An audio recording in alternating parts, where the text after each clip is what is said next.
Hi, I'm Chris Barber. I'm Coleman Glenn. I'm Grant Schnarr. I'm Andy Dibba. I'm Scott Frazier. I'm Ray Silverman. Question 3 is, what is the meaning of life? Okay, cool. The meaning of life, simply put, is to not be a bag. Next question. We sat down with different Swedenborgian ministers to address the most powerful philosophical and religious questions of all time, ranging from biblical contradictions to romance to the meaning of life. Welcome to Big Spiritual Questions.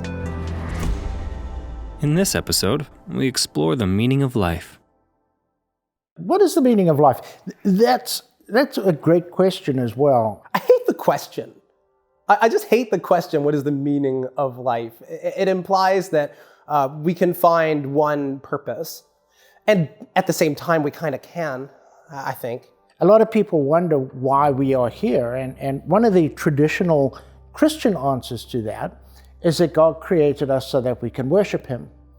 And there's an element of truth in that. But if we just take our lives as preparation for worshiping God, to make God feel good, that doesn't really do much, I think, for the individual human being. If we look at what we each need as people, just from the very beginning of our lives, we need care. We need care. We need people who are willing to put us first and put themselves second so that we can live, so that we can thrive. Everyone who walks this earth had at least a bare minimum of care. In the teachings for the new church, Swedenborg tells us that we were created for a specific reason, and that is that we will become angels of heaven. So the meaning of life is developing into that angelhood.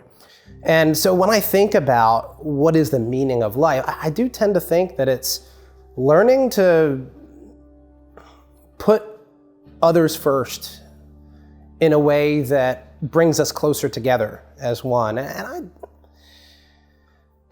it's a tall order, and yet it's so simple. I experience the meaning of life when I am kind to you. I experience the meaning of life when I'm willing to make a sacrifice that makes it so that you have something that you need even when it costs me, perhaps even especially when it costs me. I resent the question, but the answer is something that I think that we all should love. Short answer, to summarize it all, is I think the meaning of life, the purpose of life, is to experience love.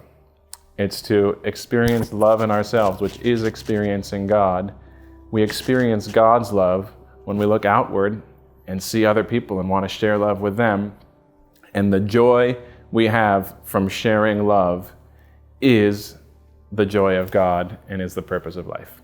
God, being love, created us as objects of that love, someone He could love, someone He could reach out to and make happy. But the only way that happens is if we freely choose to bring that love into our lives and work through us. The primary reason that we're here, the primary meaning, is that relationship that we have with the Lord Himself. And we're told that the closer that relationship is, the happier we'll become. That's a wonderful thing to think about. Sometimes we have to battle to develop the kinds of things in this world that are going to foster that relationship.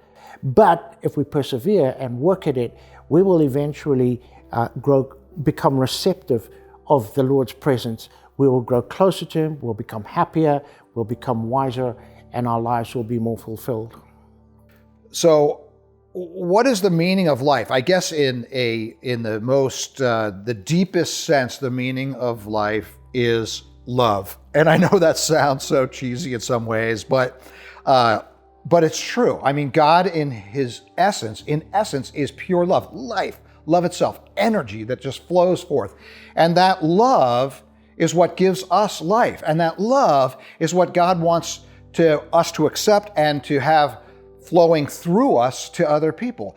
And then it returns to God. So really the whole thing, life itself, is love. So really the answer to the meaning of life in its deepest sense is love. The trick to life is if you seek that which you overtly desire, you'll never get it, or if you do get it, you'll find it's not really where happiness comes from. So somewhat counterintuitively, the meaning of life is to push away from things that are negative, things that are evil, things that are self-destructive, things you find within yourself. We call it repentance. If you can push away from evil, there's this universal law. Insofar as you push away from evil, you are welcomed by good. So the meaning of life is to stop doing bad stuff, and then happiness will rain down on you from within. I would say that the meaning of life is to find the greatest joy we can so that we can become the finest people we can be, so that we can share whatever that joy is with others through being who we are intended to be. So there's a process when you're born into natural life. There already is something wired within you that is your best self. And part of discovering who that best self is part of the meaning of life. And then becoming that best self so that you can take your part in the world and do your part. And it's really like God can now work through you. It's sort of like having a tool in the shed that's all oiled up and ready to go. I can use it. And if I've spent my life refining myself by getting rid of all the junk, everything that prevents God from using me, I have led a worthwhile life. And now God can use me at His pleasure to do whatever He wants, because I've become a well-honed tool in His toolbox. And that is, for me, the meaning of life, to become a well-honed tool in God's toolbox.